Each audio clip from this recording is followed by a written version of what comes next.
Alright. This game was absolutely insane. I played as white, and trust me, this one had a brilliant move that'll blow your mind. So let's dive in. I start the game with a pawn to g3, getting ready to fianchetto my bishop and control that long diagonal.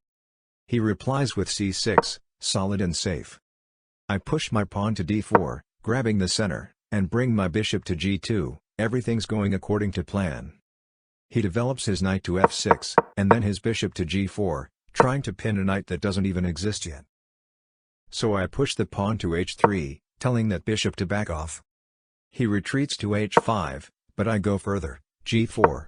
Chasing him again. He slides back to g6, and I finally bring my knight to f3, everything's coming together. Then he jumps his knight right into e4, trying to make a statement. I take it with my knight, he takes back with his bishop, fine by me. I castle kingside, he plays e6, and I continue developing with c3, ready for the next phase. Now I spot a weakness. I bring my queen to b3, putting pressure on that b7 pawn. He moves his bishop to c7, but too late.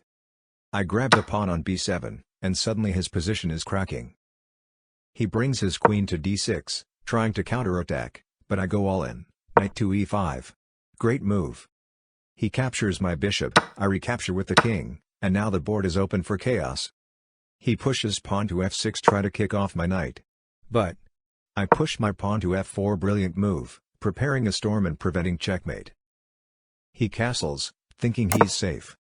But then, I send my queen all the way to a8 and take his rook. What a blow. That was massive. He tries to fight back with checks, but I stay calm. I bring my bishop to e3, my rook to f1, and my pieces are perfectly placed. Every move now adds pressure, e3, queen b7, queen takes c6, I'm taking everything in sight. He brings his knight to g6, I capture more pawns, and suddenly he's got nothing left but hope. He tries to counter with a queen, but never mind. I bring my queen back to f5, step by step closing the net. Then comes the final sequence. My queen on f7, forcing his king to h7. I push my pawn to f5, opening the lines. He brings his bishop to block, I don't care. Queen to g6, check. He hides again, but now I push the pawn to f6, unstoppable. He takes, and I finish it. Queen to g7, checkmate. Let's go. Accuracy? 94%. That brilliant move sealed the deal, absolute domination from start to finish. Like, subscribe, and stay tuned for more brilliant chaos.